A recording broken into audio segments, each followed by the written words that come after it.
What is up, guys? This is CubowaK here, and welcome to another episode of Pixelmon World's Special Edition, where I am bringing you some lore and other good stuff to do with something on this island. Today, we are going to be doing a character bio, the first of many character bios, actually.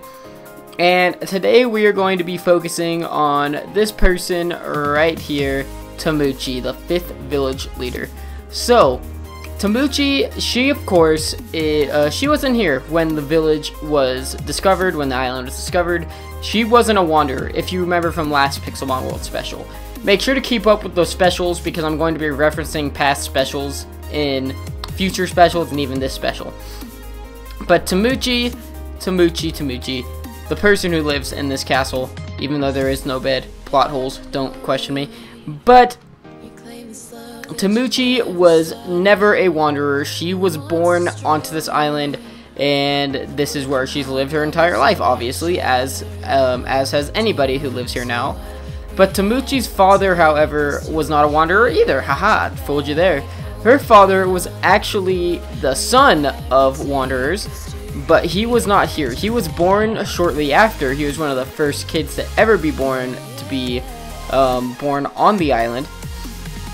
And he was taught the history at an early age and all of that, and becoming village leader, he was one of the only people that was made to remember this history. But before him came his two parents, and they had nothing to do with being village leader at all. They were just two other people who ended up here. And the village leader, the second village leader, he actually just decided, like, hey, this kid has potential. He could be a village leader, and that's how he became the third village leader. That's how Zachariah became a village leader.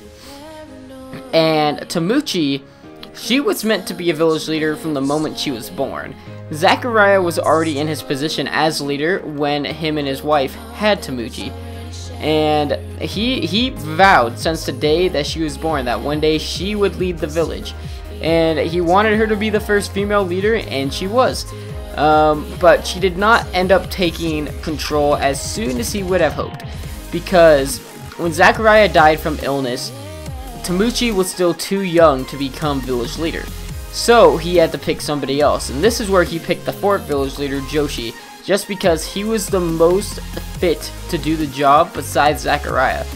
And when Zachariah chose Joshi, he asked Joshi to keep an eye on her and to train her to become a village leader once Joshi's time had been done. So, as promised, Joshi did that, and he trained her, and he kind of took her in as his own. And eventually, she learned everything about being a village leader, and she became the best candidate. However, when Joshi passed, he didn't have, he passed in an accident. He didn't have time to tell everybody, like, hey, Tamuchi's gonna be the next village leader. Everybody knew his intentions to make her the next village leader, but his word was not the word that actually gave her her position. Since he passed away in an accident, there was nobody to really choose the next village leader, so the villagers, the citizens, took it upon themselves to kind of do a vote and see who would become the next village leader, because that's all they could do at that point. And of course, as everybody knew was the most fit, Tamuchi was chosen. And then she took power, and she was actually offered the Great Manor, which is where all the past village leaders had lived. But she was too worried, since 4 people that were now dead had lived in there.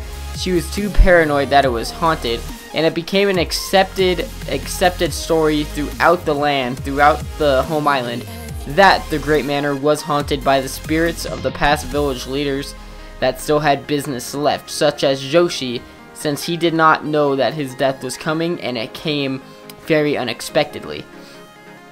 So nobody ever really messed with the Great Manor after Tamuchi became into power until Aethie was hearing voices, which you guys saw that during the actual series, where the Great Manor was actually investigated.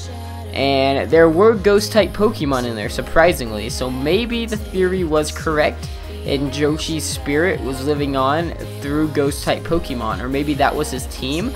but nobody knows for sure. That is for you guys to think about and come up with your own theories, because that is not set lore, that is a mystery.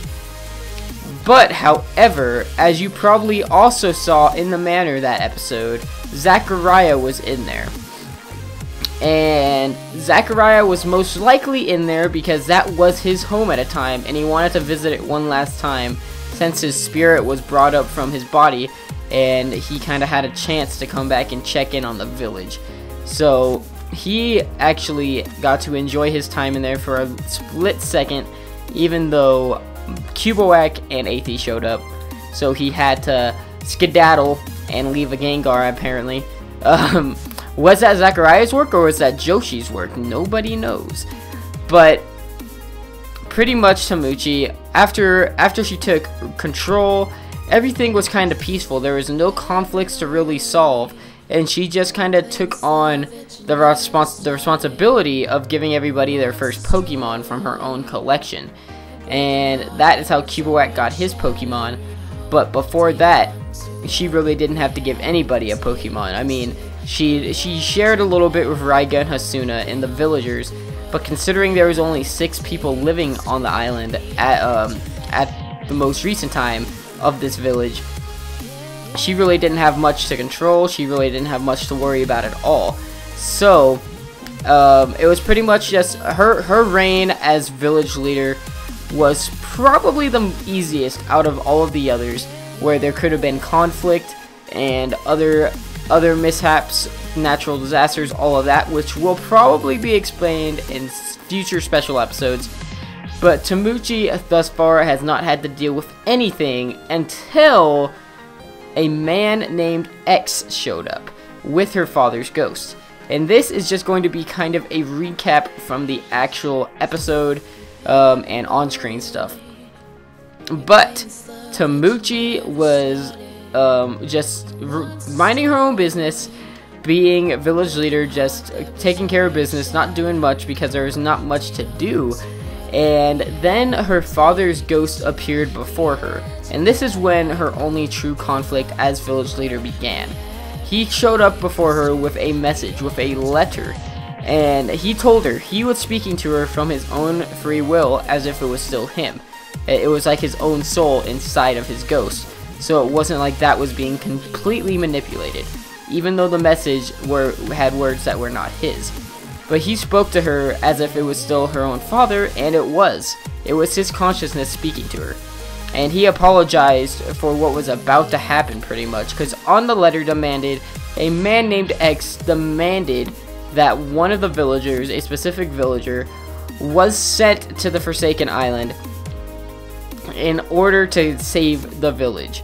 Or that was the only way that they could possibly save the village, or else the entire village and island would be destroyed. So she took the initiative as village leader and had everybody hide underground in a shelter that was built long ago. But she was the only one who stayed above surface with the villager to tell him what he had to do. But she actually did her job very well for not ever having to deal with conflict.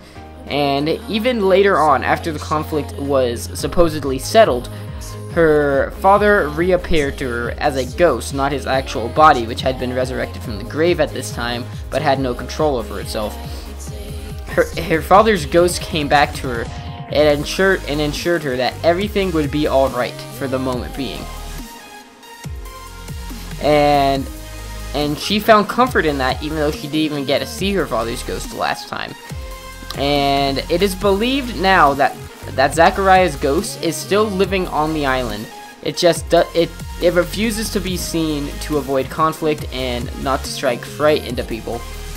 But it is thought that he is still here, living as a spirit rather than an actual person, helping guide Tamuchi and help her make the right decisions. But that's about all I can say for Tamuchi. If there are any questions you guys want to ask about her, just make sure to leave them in the comments and I will answer them if I missed anything.